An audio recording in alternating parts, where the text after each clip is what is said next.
Hi, my name is Jonny King, and we're going to tie a baitfish pattern called a Kinky Muddler. And we use this fly for all kinds of different fish. It's a striper fly, it's a good roosterfish fly, works great in freshwater for trout, bass, pike.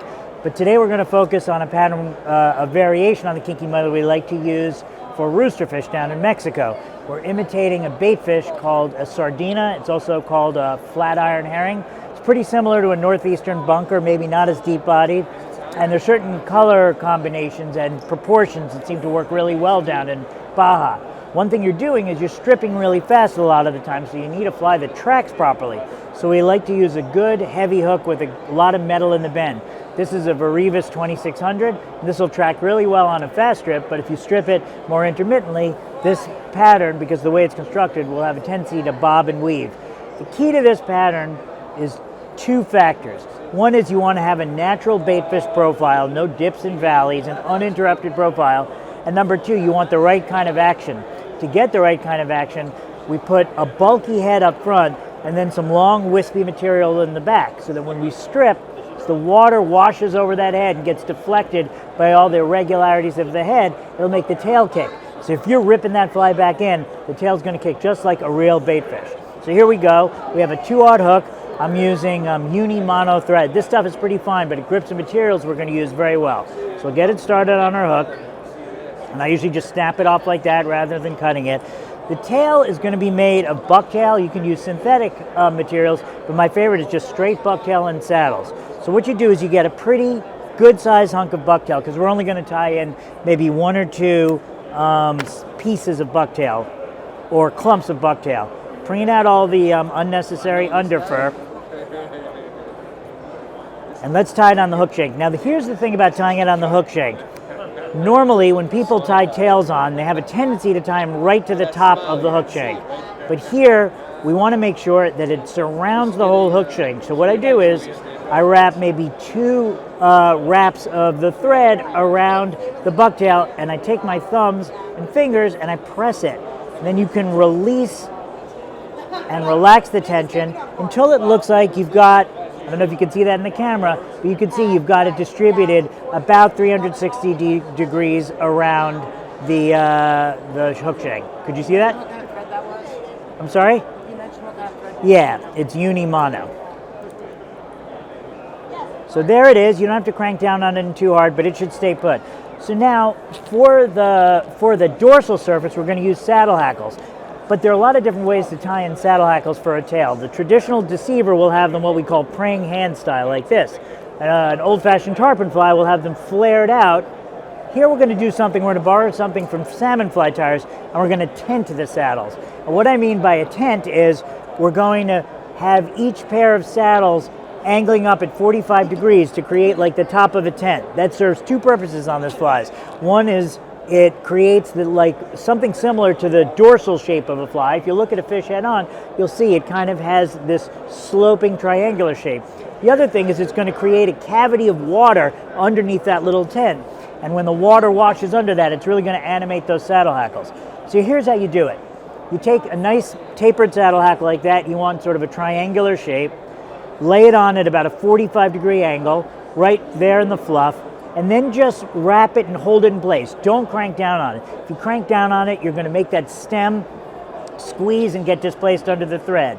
Now what we're going to do is we're going to take another saddle hackle. And I took these off of the either sides of saddle hackles. If you take them from strung saddle hackle, just make sure you're using roughly similar dimensioned feathers. So that's on at about a 45-degree angle. We'll flip this over and tent this over like that.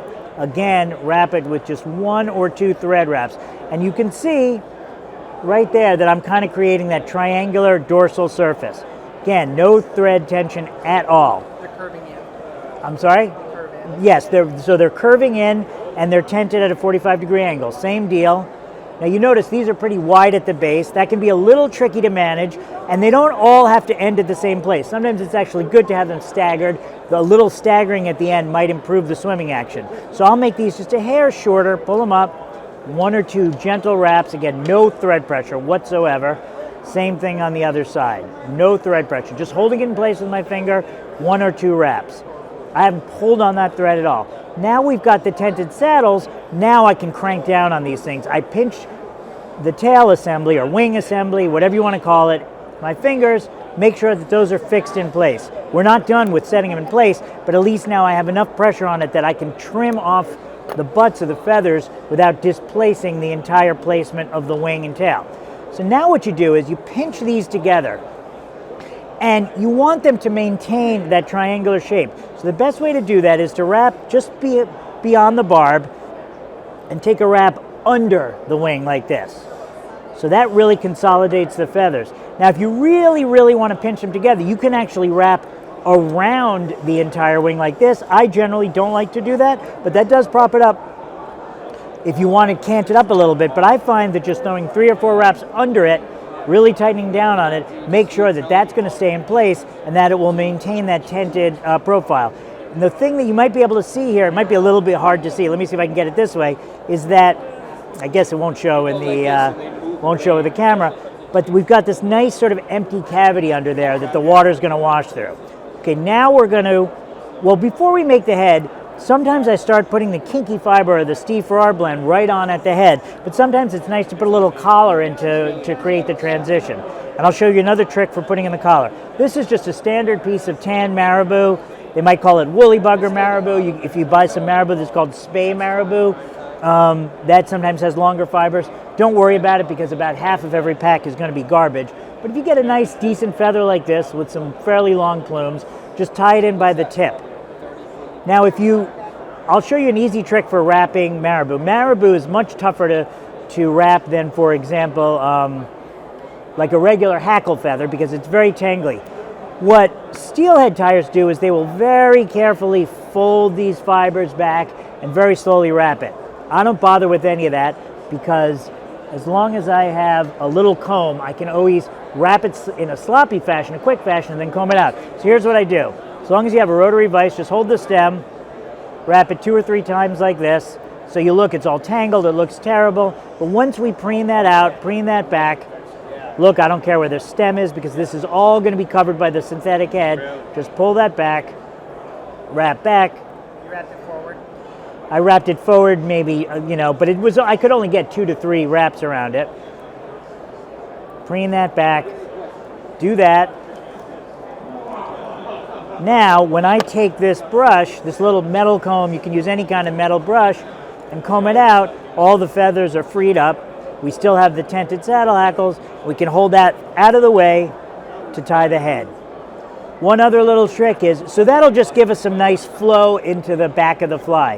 One other little trick is when we put the synthetic on this head, these fibers might get out of the way. So you can take a little piece of lead wire or twist tie. This is actually just a little hair clip. Put it back here, and that'll hold those things out of the way. So now we're going to tie the head. If you'll notice, I've actually taken up most of that shank with the tail assembly. So I'm going to be tying the synthetic just on that front, if that's maybe 1/2 inch, maybe 3/4 of an inch. So although it looks like it's got a bulky head, most of the bulk is going to be concentrated in the very front of that. We'll have some of the synthetic trailing back, so it'll look like the head goes the entire length of the shank, but the guts of it, the meat of it, is going to be all the way up front. So here's how you tie the Kinky Muddler head. You can do this with many different materials. For a fly of this size, which would be standard issue sardina, this is, I'd say, maybe 4.5, 5 inches, I'm going to use this slinky fiber. It used to be called Kinky Fiber, which is why I call this fly the Kinky Muddler. So take out a big hank like this. I like to double it over to give it a little more dimension. And we have a piece that's, sometimes I'll talk about the thickness of a pencil. This is nowhere near the thickness of a pencil. This is about 1/2 or 3/4 of a pencil. But just get yourself a nice hank. Flip the fly over. And now we're going to V-tie this material. Normally, if you see someone high tie synthetic materials, they'll tie it along the hook shank and fold it back over the top of itself. That is great if you want a tall profile that's narrow side to side. But what we're looking for in this is a 3-dimensional profile. So the way to accomplish that is to do what I call a V-tie.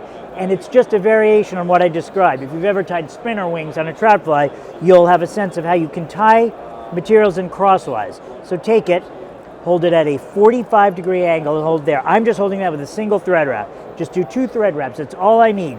The wrap I did is just to hold it in place, not to permanently affix it to the hook shank. Grab a hold of this and fold these other fibers back to create a little V. and trap it with your thread. Don't worry about that bulge because we'll cover up all the messy stuff underneath the synthetic with successive ties. But if you look now, I've got the bottom of the hook shank straddled by the synthetic. Now what we're going to do is we're just going to repeat that process top and bottom. Just like if you were spinning a deer hair bass bug, you would if you're stacking deer hair, you might put the dark color on top, the white deer hair on the bottom. We're going to do a similar thing here. So here we've got sort of a reddish, tannish, this is called Steve Farrar Flash Blend, and it's the same thing as Slinky Fiber, only it's got some flash blended in it. And just a little bit. Roosterfish don't like very fat, flashy flies, but in the sunlight, a little bit of angel hair mixed in there catches the light. So we'll go right over that lump we created, and we'll do another V.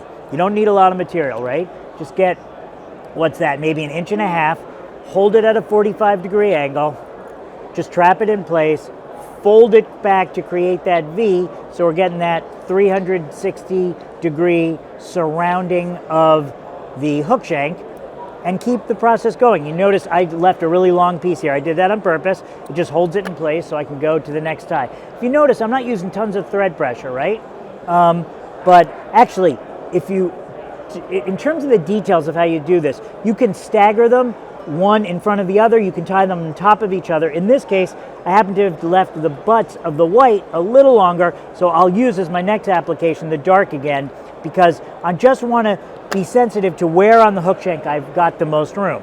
So we'll take this little clump, we'll attach it this way, crosswise, again, fold it back with the V-tie. We'll cover over that last little clump we left.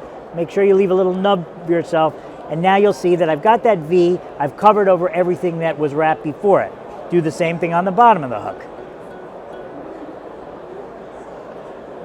So by the time I get to the front of this hook, I'll probably have done 2, maybe 3 V-ties, right? Again, I want to cover up that little lump, pinch that little pinch, get it under control. Got these fibers that want to stay out of the way. Just make sure they're wrapped. So now we're pretty close to the hook eye. And if you look at a lot of traditional saltwater flies, they'll have a little bit of a beak or a big bulky head. I don't like that look because baitfish, obviously, unless you're talking about ballyhoo or half beaks, don't have a long beak on the front. So I'm going to borrow from Bob Popovich's hollow tie technique, and now we're going to do more of what I'd call a hollow tie or a high tie up front. So here's what we'll do. Rather than folding the material back on itself, we will just tie it top and bottom simultaneously before we post it back. So see, that's there, right? That's still leaning out forward over the hook eye. We'll take some more of this dark colored material. I might double it or actually quadruple it over itself to get a little more thickness. Trim out the loop. And put it on top of the hook shank like that. Now it looks like we're crowding the hook eye, and we are on purpose. If you look, I've got those thread wraps right up at the little neck where the hook eye meets the shank. But what I'll do is I'll use my thumb to distribute it across the top. But I still see a little emptiness there, and what I like to do is, if you notice, a lot of baitfish along their gill plates or just behind their gill plates, they'll have like a little pink, they'll have a little lavender. So take a contrasting color. In this case, I got some pink material, not too much, and we'll just tie little pieces along the side. You can actually put as many colors in here as you want. I've put 5 or 6 together. So here's just a little thin slip. I'll tie it along the side. So that'll be sort of along the sides and maybe bleeding a little bit down. It'll be behind the eyes. So it could give the impression of that little pink gill plate, or even maybe a little bloody eye like a wounded baitfish. Same thing on this side. Don't worry about tapering this material. Now we have it all facing forward, right? Take some kind of circular, you could take a pen casing, any kind of tube. There are tools out on the market, but all you need is something to push this material back. And frankly, you can use your fingers, but I get a little better control when I push this back by using some kind of cylinder. I like this clear one because I can see what's going on in there. So it looks like there's no room at the hook eye, right? It's just totally crowded. But use your thumb, and there's just a tiny, no matter how much you pack it up on the hook eye, there'll always be a little tiny area where you can get some thread wraps in. Now obviously, if I let this go now, it's going to spring forward, but what I'm going to do is I'm going to build up a dam of thread. If you've ever tied Bob Popovich's hollow flies, he ties his bucktail facing forward, then he pushes it back with dams of thread to create basically a cone that surrounds the hook shank. Well, I'm effectively doing the same thing. So get in there, and And I'm using fairly fine thread, but I'm really pushing back on that material. It's not far back enough, right? Because I don't want that springing up quite at that level. So when you're tying with mono thread, it has a tendency, if you wrap all in one place, to create a little avalanche and pop over. So after you've done, let's say, a dozen wraps this way, go forward. Because this thread is so fine, you can put a whole ton of wraps in here. And I do go through a lot of thread. There's 200 yards on this spool, but you'll get dozens and dozens of flies, but still. And look, even though it looked like I crowded the hook eye, notice that my thread wraps are now not occluding the hook eye itself. They're just ramping up the materials to make sure that I have the properly tapered head. So we're almost finished with the tying part and can go to the trimming part. So now I've got it pretty far back, but I don't want that avalanche to happen, so I'll cross over and go back up the ramp. Once I'm there, I'm going to tie off with a whip finish. A little trick about tying with this mono thread, it's very stretchy and very springy. So if I just did one whip finish, a little nick on that would cause it to spring out. So what I'll do is, I'll just do maybe a 3-turn whip finish. Doesn't create any bulk. I'll do one back near the body, a second one, maybe I'll do the next one up near the hook eye, but I usually do anywhere from 2 to 4 whip finishes, just so if one of them pops open during the tying process, nothing's going to happen because it's been secured in there now 4 times. So now we have this fly that just looks ridiculous, right? We spent all this time creating this beautiful tapered tail with the tented saddles, and yet the head looks like it's been it's like the material was electrocuted. But we're going to trim it down just the way you trim out a deer hair bass bug. We're going to trim this down to have a proper shape. Now there's a real trick here, and Eddie, tell me if I'm still looking at the camera.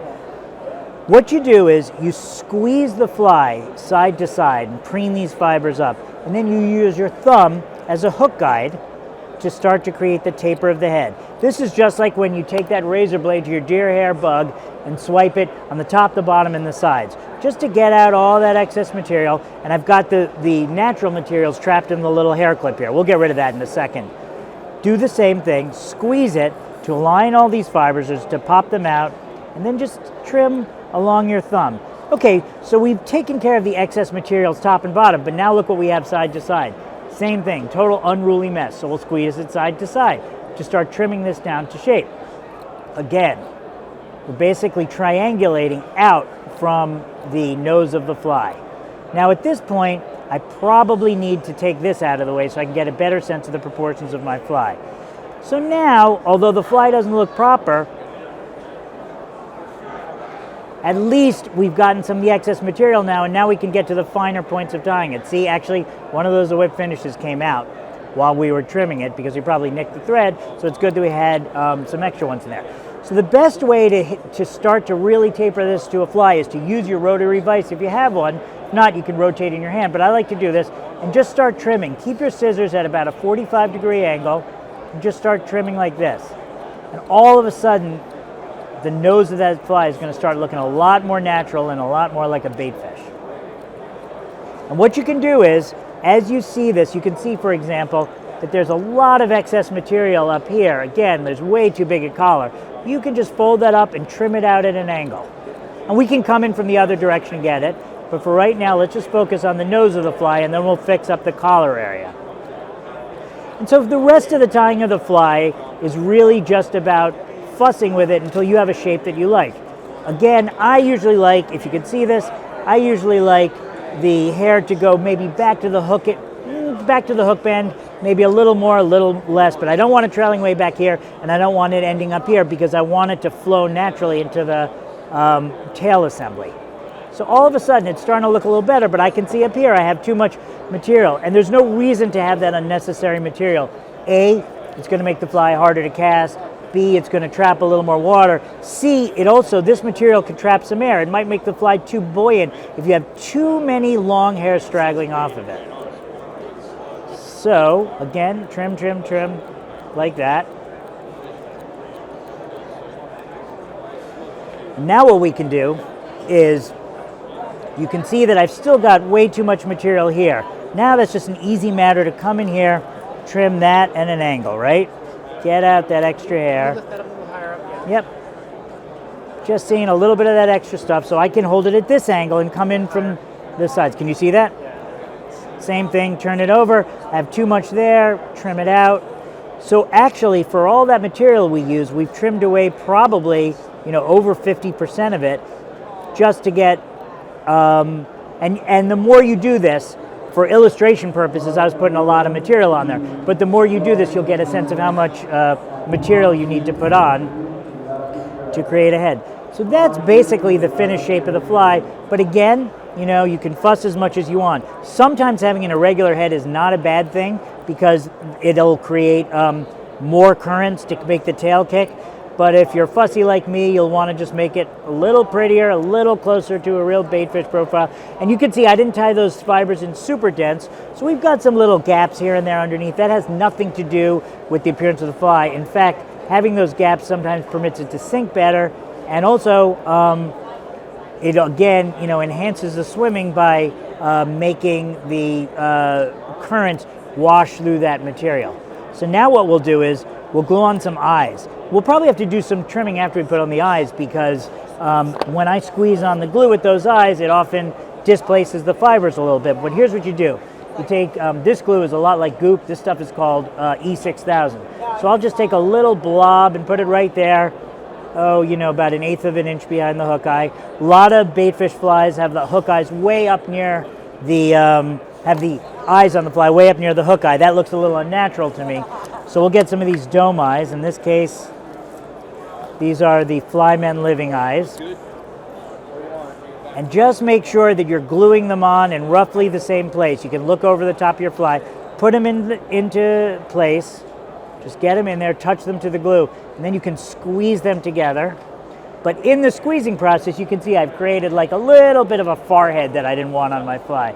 So all I need to do is again squeeze the fly and just trim it down. And as I do that, I'm making the nose of the fly a little more pointy, a little more triangular, and that will almost always make it swim better. In fact, if you're using a fly like this, let's say for snook in the mangroves, or twitching, you put a weed guard on it, you're twitching around some lily pads for largemouth bass, having a real pointy nose will make it dart a lot.